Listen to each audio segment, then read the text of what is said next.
Well, good evening and welcome to Tucker Carlson Tonight. You think House of Cards is a TV show? Sort of. Also kind of real, though, it turns out.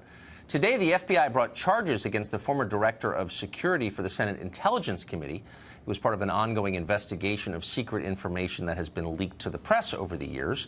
The man in question is called James Wolfe. He was in charge of handling information as it passed from the executive branch to the Congress. Wolfe had access to huge amounts of highly classified information, including intelligence documents. Now, a job like that requires unimpeachable integrity. Wolfe is accused of leaking classified material to several reporters and then lying about it to the FBI. And it gets weirder from there.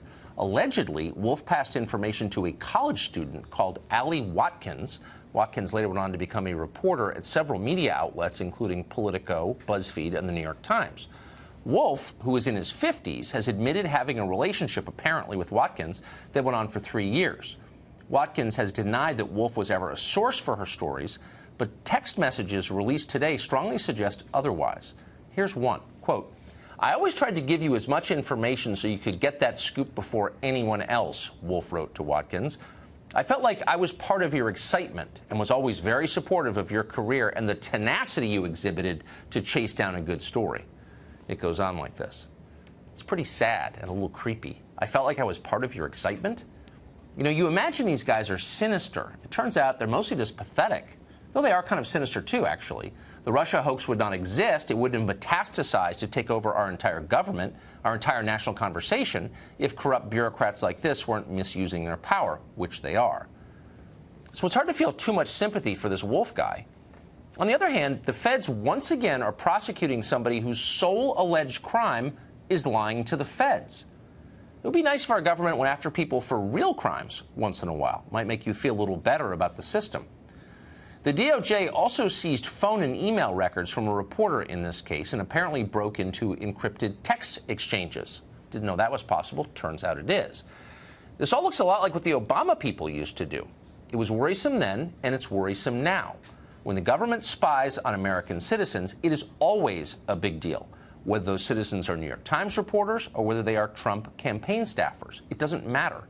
There had better be a very good reason for spying on Americans. The media, of course, do not recognize this. They only care when it's someone who shares their politics.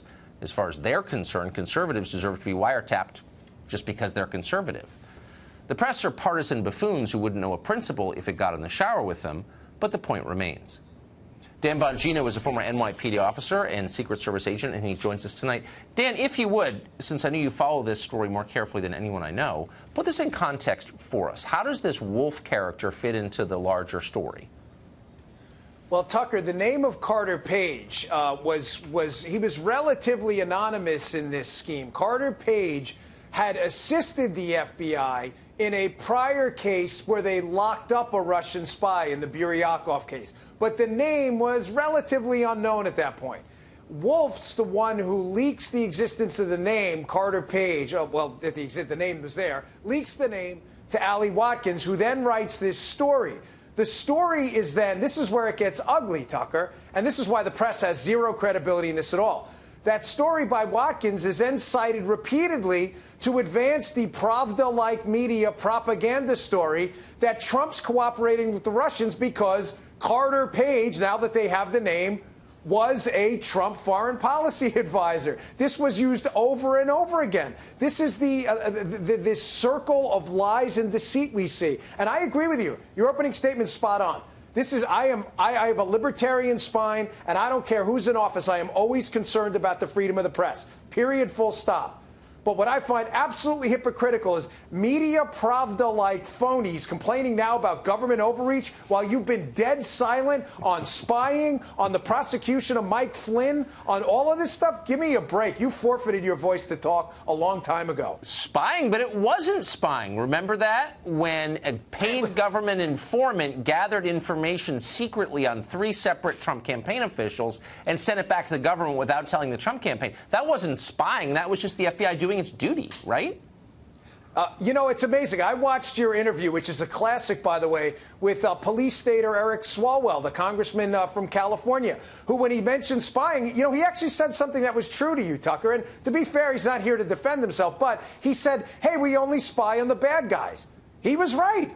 Trump was the enemy. This is the new liberal police state mindset. Trump is the enemy, not the Chinese, not the trade relationships with the Chinese, not the Russians. The real enemy was Donald Trump. He was absolutely right. This is the new liberal mindset. Trump is the bad guy, and you're right. As long as you're spying on conservatives, it's A-OK, and we'll play the euphemisms game. No, he was an informant. That's nonsense. He was a spy, and everybody knows it.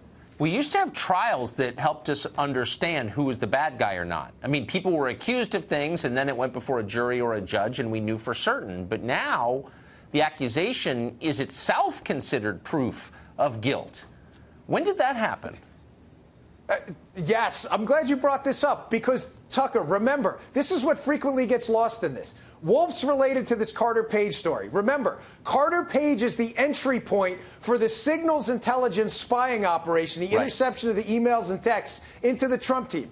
Tucker, nobody to this day has provided a scintilla of evidence that there was probable cause of the two things they needed to spy on Carter Page: that he was acting as a foreign agent or on behalf of a foreign agent, and secondly, in violation of U.S. law. Nobody has shown that. Carter Page is out doing cable interviews, probably tonight somewhere. This is nonsense. If Carter Page was guilty, why hasn't Carter Page been charged? I mean, as you just pointed out, his behavior was the pretext for this entire story. So doesn't it tell you something that he's not even been credibly accused of a crime? The FBI and the Department of Justice, Tucker, walked into a foreign intelligence surveillance court, used effectively the Star Chamber, right? Used to prosecute the worst among us, terrorists, the worst savages on the planet. They bring Carter Page in there to spy on him, and you're right. He's out walking around right now. Matter of fact, the FBI is not interviewing him. I know of no controls on his behavior at all. No, it's true. The answer is because there probably is no indications of criminal behavior at all, and they desperately want that angle of it to go away. And once you talk to Carter Page, as you may have, you realize how sad this whole thing is. I mean, Carter Page was never a Russian agent or an agent of anybody. I'm not even sure what he does for a living. I mean, it's pathetic. Dan, thank you. It's great to see you. Yes, sir.